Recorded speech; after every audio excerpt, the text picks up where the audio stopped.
So, my name is Ashan. For the people who doesn't know me, I'm a technical lead at CX.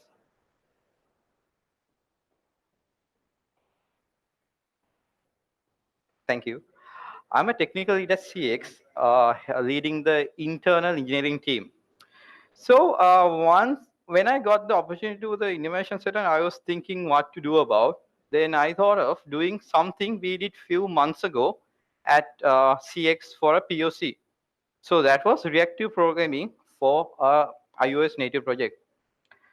So one of the issues as a mobile developer myself for the past 7 years I had was how would I do state management or do reactive programming properly in a native client. So I was kind of struggling here and there before I met RX. I knew RX, but it was not in my comfort zone. So I never looked into it. However, with the new task given, we were looking into RX Swift in this case. So I just got to know Cake has used RX Java recently. Anyhow, to get to know about the audience, may I know who does front end development here? Like mainly on focus on front end? Okay. Okay. So everyone else is doing back end. Okay, that's fine. Yes, I'm not going to go through the introduction or whatsoever. Let me start with putting a background to this talk about reactive programming. So this is a different paradigm than what we are used to do so. What we are doing in our day-to-day style is imperative programming. But when it comes to reactive programming, it's a program paradigm that allows you to manipulate data or stream of data.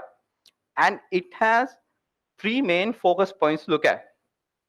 So rather than going a definition, it's more of like a characteristics because every day this reactive programming gets matured and evolved with different concepts. The first one is a data stream. So simply that's a flow of objects and object which starts from somewhere and consume from another place. And same as on reactive programming, we have functional programming also. In functional programming is a different way of using functions rather than how we use in imperative programming.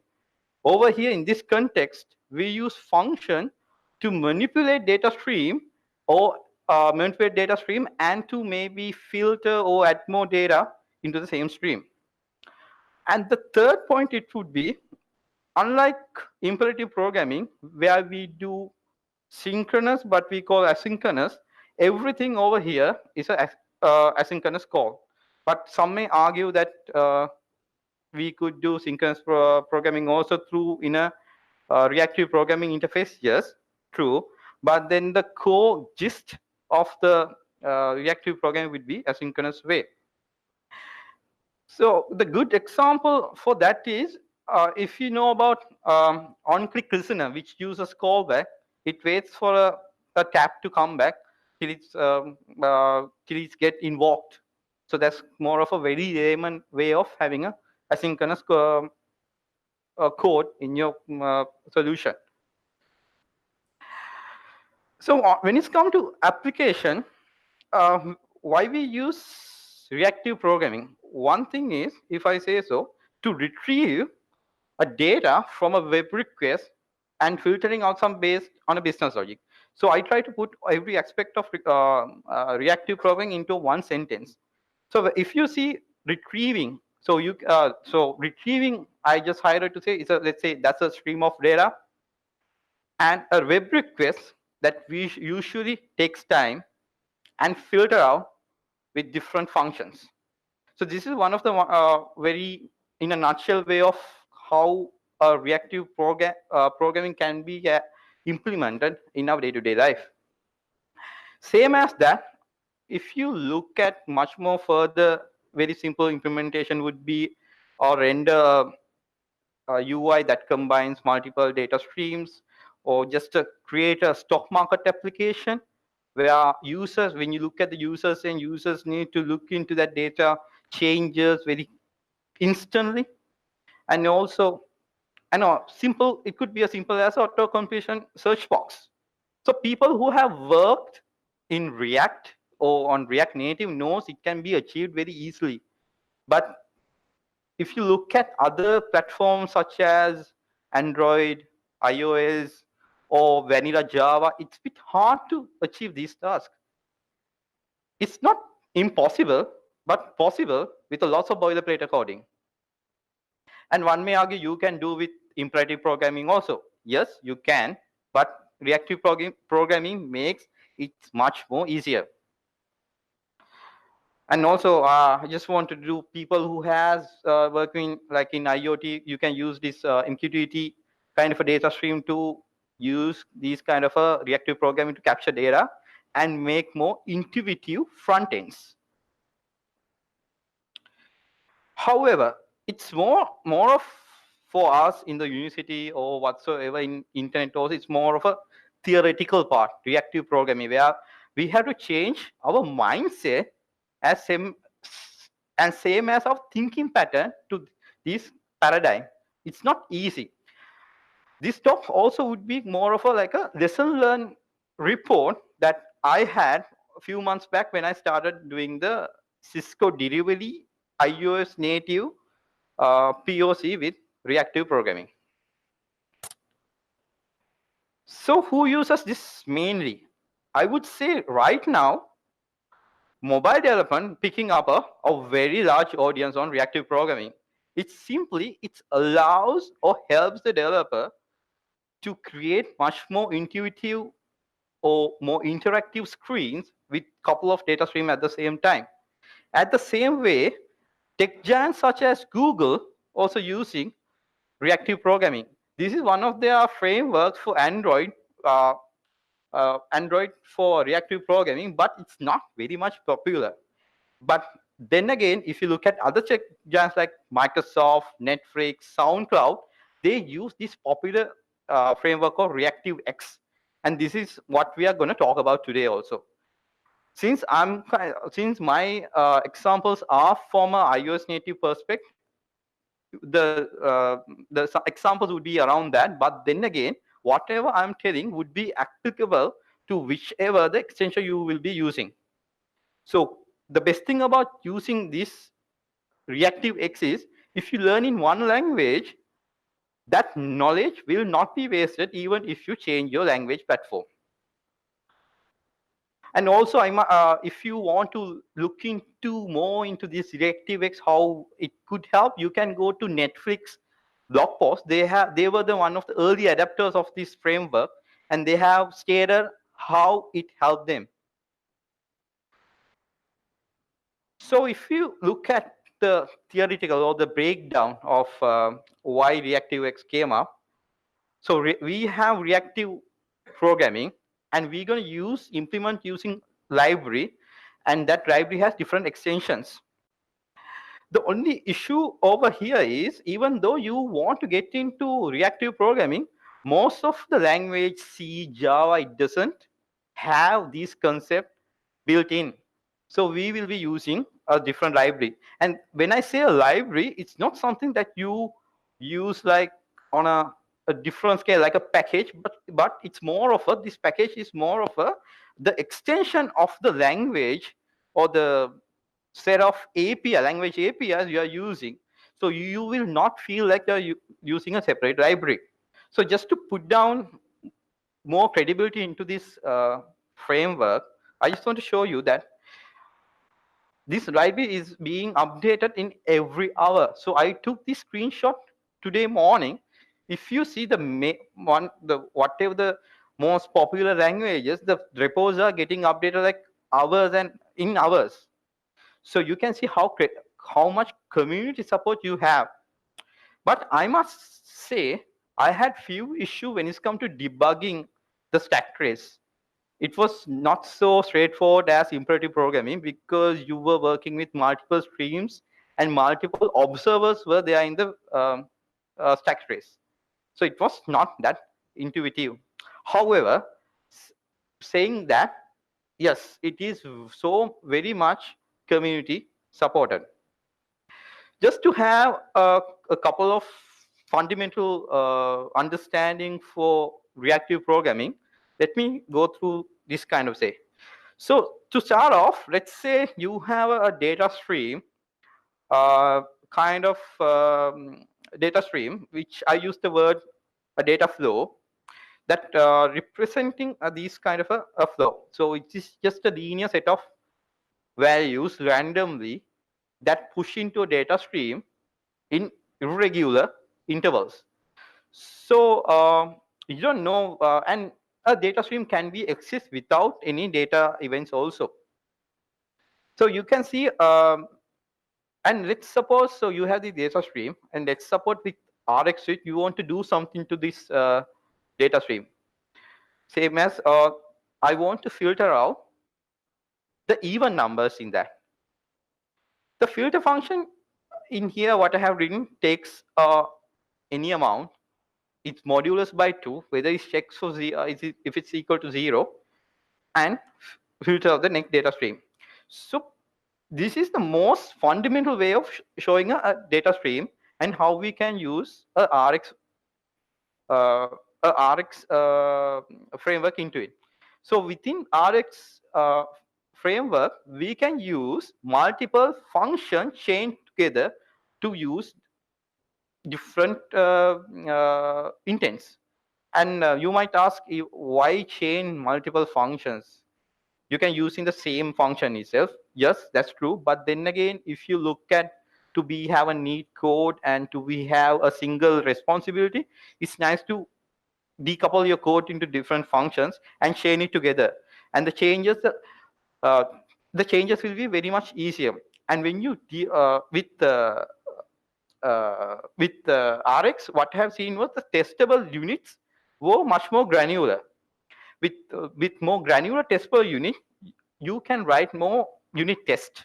So whenever you do a change, you don't need to run your code and see whether it's going to be whether it's right or wrong. You just be on the TDD approach and write your unit test cases first with RX and go forward. Maybe in the next few sessions, I can talk about on reactive unit testing also. So let's say on RX, let's say this is the final outcome you got. So on the reactive platform, we call this consumer the observer, and observer can have a multiple can have multiple ones. So if you look back the previous slide, you have a stream which called which are in RX context, the stream is called a subject, which emits data to the data stream, and you have a function which transform your data object to whatsoever, and you do have a observer who captures that data and show it to the ultimate consumer. So technically, in layman terms, this is called the observable pattern, and this pattern is stated in the Gang of Four also. I'm pretty sure you have guys read that book. So unlike same as this filter function, RX which has RX, I'll use RX. RX has so many inbuilt functions that you can use for your any use case. I'm pretty sure it covers most of the cases you might end up. As same way, you can have a multiple functions between chain together and do this task very easily. And if you look at the code base, when you do with imperative and if you do with this RX framework, the sequence of calling is much more readable because you can pinpoint what goes to another next one. So with data stream, let's look at what are the core concepts on RX framework. On RX framework, we will bump into two things which you need to start at. So those are the observable and subscriptions.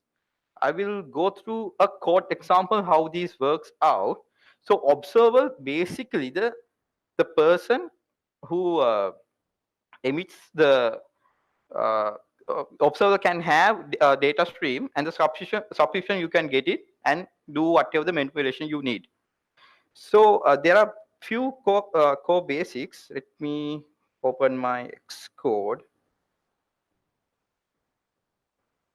So I already done some code snippets for the ease of time.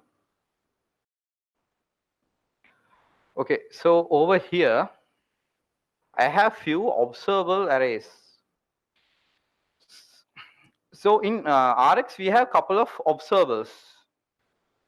So basically, when you set up RX on iOS, it's normally we go in CocoaPods. So basically, I'm not going to walk through that. I'm just going to show what are the basics of on the RX Swift code. So we can have a couple of observers over here. So just means you just take only one parameter. Okay, so this is just takes a one parameter. You can have another one called observable two. It's called observable of. You can have an array. Just copy these two to since it's taking time. Okay, so I have 3 arrays. Okay, so I have 3 different forms. Okay, one called observable of, which takes 1. So this is, you can guys think of this is a stream of data simply. And another observable array called of, but you pass an array into it. And another one called observable from, again an array. But these works in 2 different ways.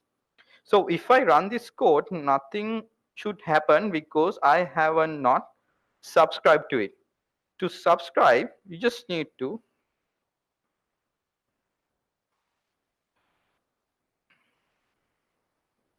subscribe to the event. But the over here is, if I remove this part, if I play, okay, I'm gonna, okay. So the difference between this observable of and let me have another one called observable.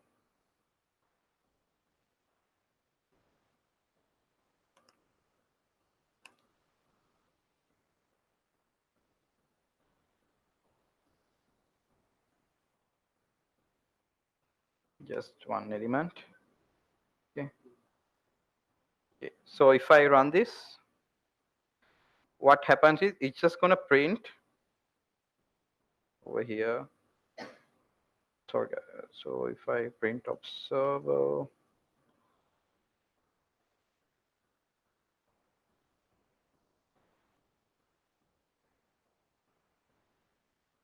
okay, okay, it's just going to print the first one. So if I use from observable of, so this is the array 1. I'm just going to print the events which emitting from here. You can see it prints the next event. Next is the event that shows what is gonna come on the next iteration. And also you can see a completed event here that shows when the data stream is completed while going through. So the difference between off and this is, if I print it over here, this would print the whole array as it is, but not as individual elements. So if I print this one, if you can see, it printed the array as it is, but from if I print this one,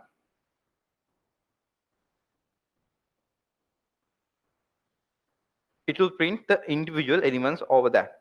So this is one of the key concepts that you can start off with to use observer. You simply add something and you capture those events emitting from that. Okay. The other one is, you can look, if I go back to this slide, where you will be using it will be the subjects. So in subjects, it works in a very different way. when you look at observers and subscription in RX. In subjects, it could be the observer and as the observer at the same time. So we have three different. So mainly, I'm going to focus on three different subjects. In RX, there are a couple of subjects that you can use for different things. This is the key value of using RX when you compare to other reactive programming frameworks. So in subject, there are three types. One is publish, behavior, and replay.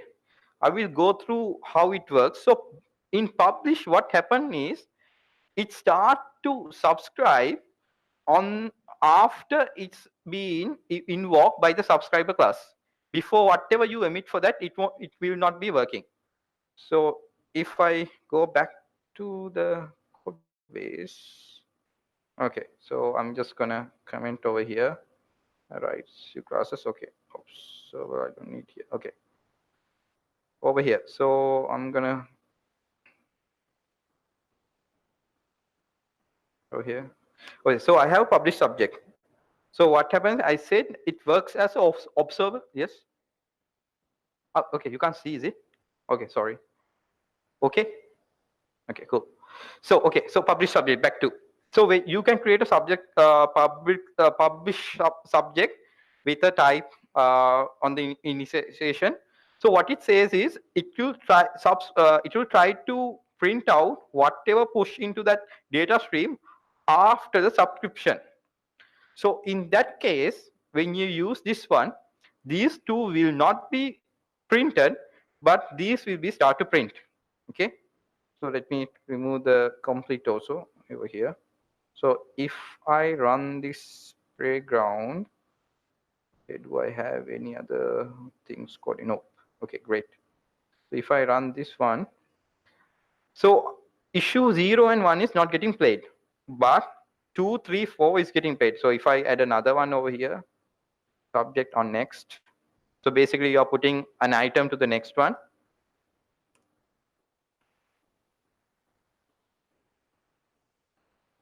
Okay.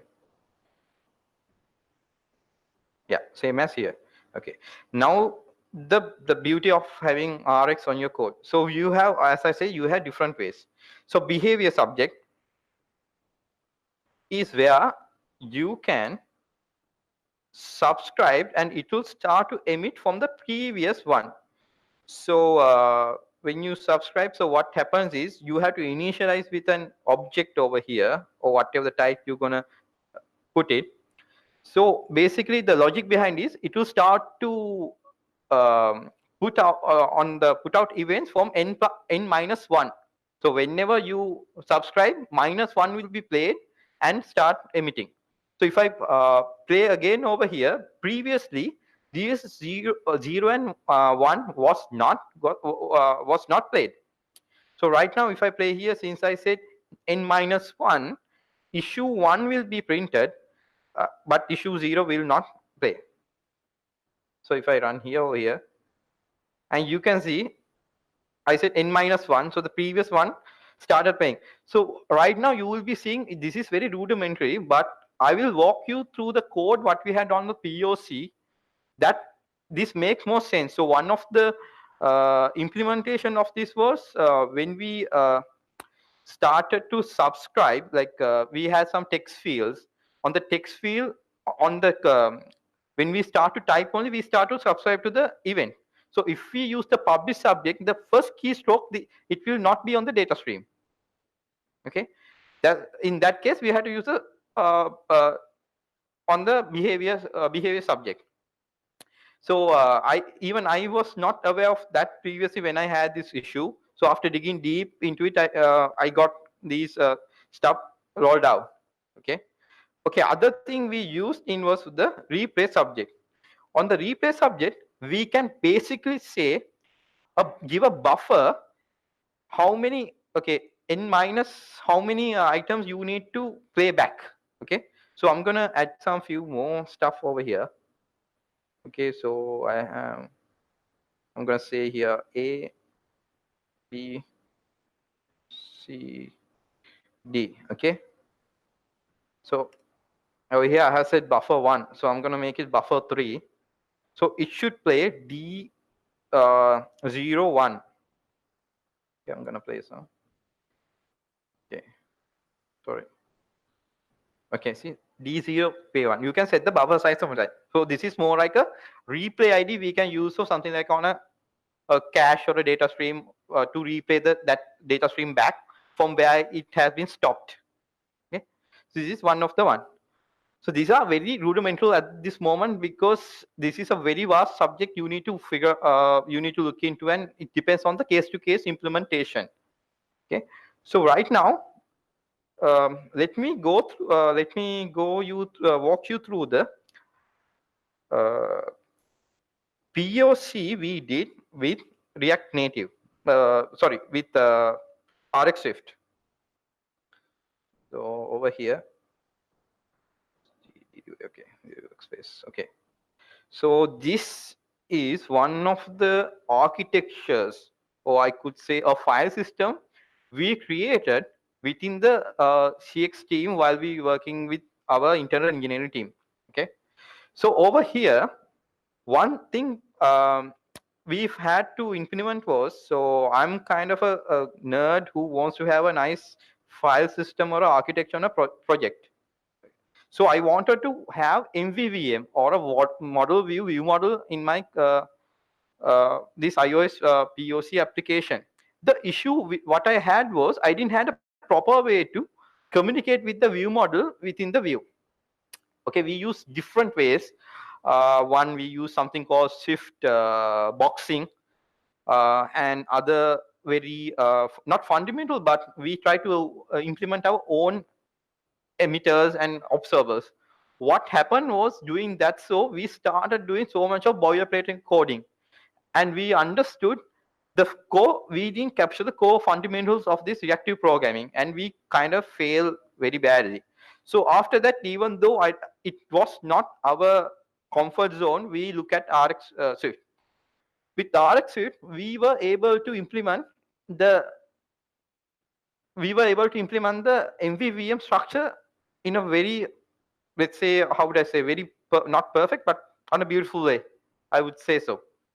So what we did was we started creating a view model class with two structures. Okay, so this can be implemented whether it could be either Java, it could be either uh, Android, or it could be either Kotlin or whatsoever. Okay, so that's why I said it's the same thing. So you don't need to worry about this protocol. So these are just having an interface into it to conform into different structures. So let's forget about it. So what we did was we started putting on the view model what are the inputs and outputs. Okay, we simply say input would be a email which coming from the UI, and also whether they did tap next. Okay, and we have shared an output from the view model. Okay, whether it's a the email is a valid one or not, or such as, or whatever whatever the business logic gives back to the UI controller. After that, what we did was we created our subjects on a different way. So as I mentioned earlier, a subject could be an observer and an observer at the same time. So we put it into the same thing and also get it data from the out thing. So with this structure, what was very easy was we didn't have to write any business logic on the view controller. If we wrote a view controller, if you wrote a business logic in the view controller, what happens is it becomes mixed level of abstraction. So that never happened. And also there's a rule of thumb. If you ever bring a UI component into your model view model, that's a failure. You should not bring any UI components back to the view model. Only the view model only should have the business logic and its whatever the code behind it. So over here, we just had a business logic here. It was very nice. If any changes come, there's nothing to change. So if you look at our view controllers, what happened was it just was a set of subscribers. That's it. So let me try to get the same view control over here. It's called. Okay, so if you look at this one. Let me try to zoom out. Okay. So we have wrote a configuration method to pass the view model. Over here, it just have everything. So this is a literally a login view, but we just have only what are the subscribers and what needs to be like what are the passing messages. We haven't not done any business logic over here. So you just subscribe. Okay, if this comes, this happen. But here, this is just the whole class. There's nothing much, no business logic inside it.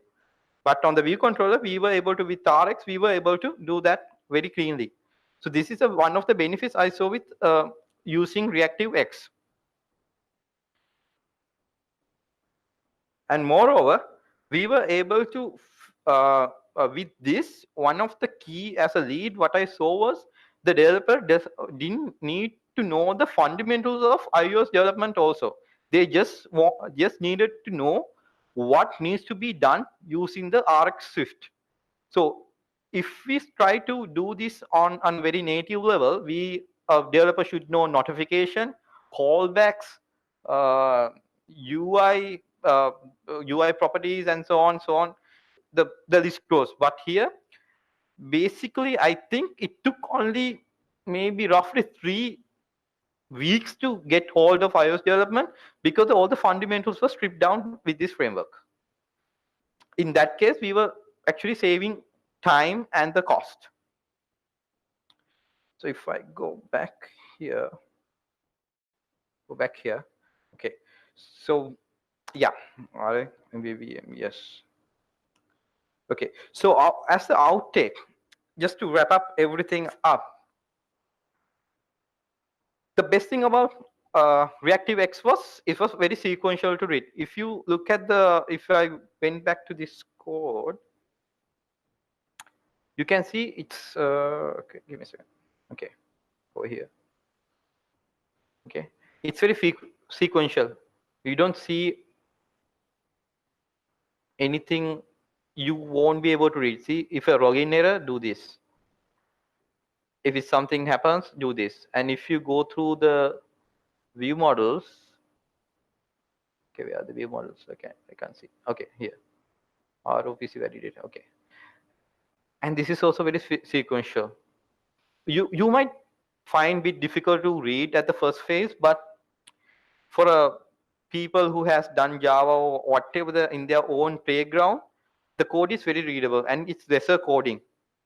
And it's so with this MVVM structure, and you have more maintainable and testable code also. With that approach, what I found was with reactive programming with RX, it was very sequential, and we had a nice architecture on the code base and very granular parts. So much the granular the path is easier to maintain. But maybe you might argue that if there is a single change on the code base, you might need to change a couple of classes. But then again, how you can isolate the problem is much more easier because you need to traverse through less number of codes. And with RX Suite and any other, you can the sync like async code. I mean, there's nothing much you would feel when you try to code, you will feel you are actually doing any asynchronous coding. It's more of you just getting that live stream of data and emitting it to it. And with functional aspect, with cross-platform, you can use anywhere. So one of my key work areas now is after RX Swift, I'm working with RX Dart. So I'm writing some frameworks in RX Dart. It's the same way. I didn't have personally, I didn't had any paradigm shift from language to language because it's the key concept and the code and the key terms and the APIs are the same. And also with when you look at the effort we had to put was, I would say with imperative programming, it would be the complexity will be go in like two parallel lines. But what happens was in Reactive X, we started with a higher complexity understanding the key concept, but it came down once we understand how we can model our data and model level classes, it was very easy to do so. So that's kind of, I want to show how we can use a reactive X on the future projects. I'm looking into do more POCs around that. So one thing I'm right now working on that is using RX data and Flutter. In RX data and Flutter, so we in Flutter we have an issue with state management because Flutter has several types of state management, and RX data is one of that. So I'm trying to with work some developers to create an architecture around that, something we created for iOS. And I have put my code, this architecture on GitHub. You can look into it. Okay, thank you guys for being a nice audience.